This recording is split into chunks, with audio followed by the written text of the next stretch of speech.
धन्यवाद अध्यक्ष जी। ओके। अध्यक्ष जी, मैं अपनी बात को शुरू करने से पहले, क्योंकि राजकुमार भी इस बात को कह रहे थे, ये 2 अप्रैल का दिन विशेष है सर। मैं जेल में था सहारनपुर, 2 अप्रैल 2018 को आंदोलन हुआ, 13 नौजवानों ने शहीदगी दी सर। मैं उनको नमन करता हूं सर। और आज फिर 2 अप्रैल है, एक और शहीदगी की तैयारी लग रही। तो मैं उन क्रांतिकारियों को भी आज याद करता हूं जिन्होंने, मुस्लिम क्रांतिकारी जिन्होंने देश की आजादी में योगदान दिया। सर, अंदाजे जमाना कहता है कि मौजे हवा रुख बदलेंगी, अंगारों से गुलशन फूटेगा, शबनम से सरारे निकलेंगी। वक्फ संशोधन विधेयक 2024 संवैधानिक मूल्य एवं सांप्रदायिक सौहार्द के लिए गंभीर खतरा है। वक्फ संशोधन विधेयक 2024 संवैधानिक अधिकारों, विधिक सिद्धांतों और धार्मिक स्वतंत्रता पर गंभीर आघात है। विधेयक वक्फ प्रबंधन को कुशल और प्रभावी बनाने का दावा करता है, लेकिन इसके 44 संशोधन इन वादों को पूरा करने में असफल है। हमारा मानना है कि इस संशोधन से स्पष्टता, साक्ष्य और मूल कारण विश्लेषण का अभाव होगा। पूर्व संशोधनों का मूल्यांकन नहीं होगा, हितधारकों से परामर्श की पारदर्शिता नहीं होगी, मौलिक अधिकार का उल्लंघन होगा। Article 13, article 14, article 25, article 26, article 50, article 300 सर्वोच्च न्यायालय के निर्णय, स्थापित कानून और इस्लामी सिद्धांत और संविधान की भावना का उल्लंघन होगा। असत्य वादे बनाम वास्तविक प्रभाव, विधेयक सुधार और सशक्तिकरण का दावा करता है, लेकिन वास्तव में धार्मिक संपत्तियों के पुनः वर्गीकरण, जब्ती का प्रावधान संशोधन 39A, ऐतिहासिक मस्जिदों, कब्रिस्तानों को सरकारी संपत्ति घोषित करना, जिससे सांप्रदायिक तनाव पैदा हो सकता है। जिलाधिकारी को अत्यधिक अधिकार प्राप्त करना, संशोधन 4B।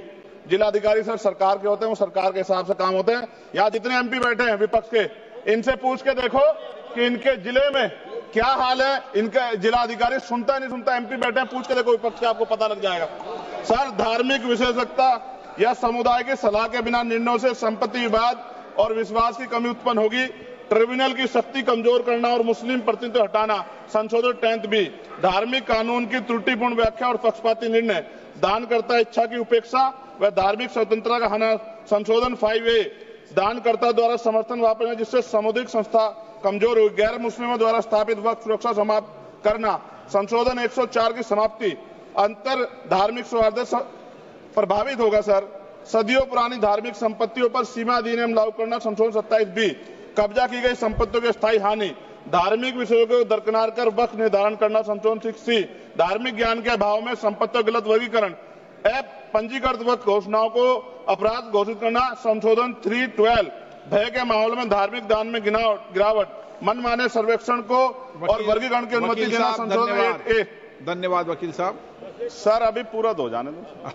सारी धाराएं पढ़ दोगे आप तो? सर, 2 मिनट में खत्म करूंगा और ये इंपॉर्टेंट है सर, मौका दीजिए सर।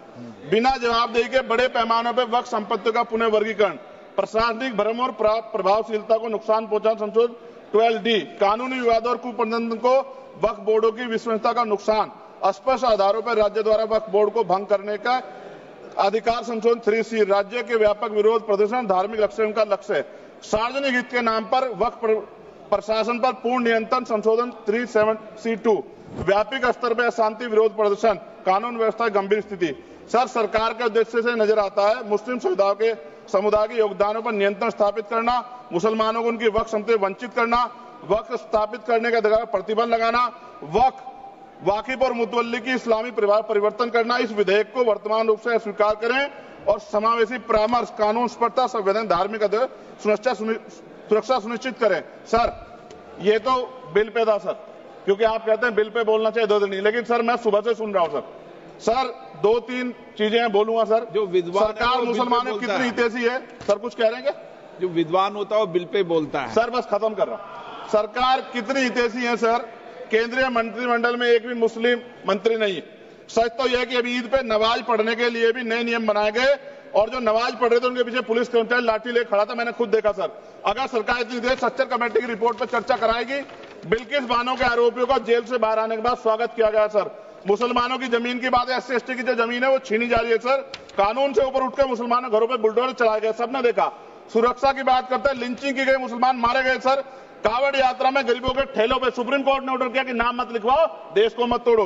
अंत में सर बात निकली है तो दूर तक जाएगी। पार्टी सरकार के नेता यात्रा निकाल के कहते हैं मुसलमानों को भगाओ, और कई एक मुस्लिम एमपी पिछली बार सर उनको क्या क्या शब्द निकले, कोई निंदा नहीं हुई सर, और उसका प्रमोशन हुआ। और कभी आपके नेता कहते हैं सरकार गोली मारो, और आप हिंदू राष्ट्र की बात करते हैं सर। मेरा यह कहना है सर, मैं इसका पुरजोर विरोध करता हूं और अपनी एक शायरी के साथ खत्म करूंगा। तो बहुत सुनी मैंने आज दोनों तरफ, जब तक ना बदले जालिम हुकूमत का मिजाज, एहतजाज एहतजाज एहतजाज, और ये तब तक रहेगा जब तक सर अपनी सरकार सोच नहीं होती। धन्यवाद सर।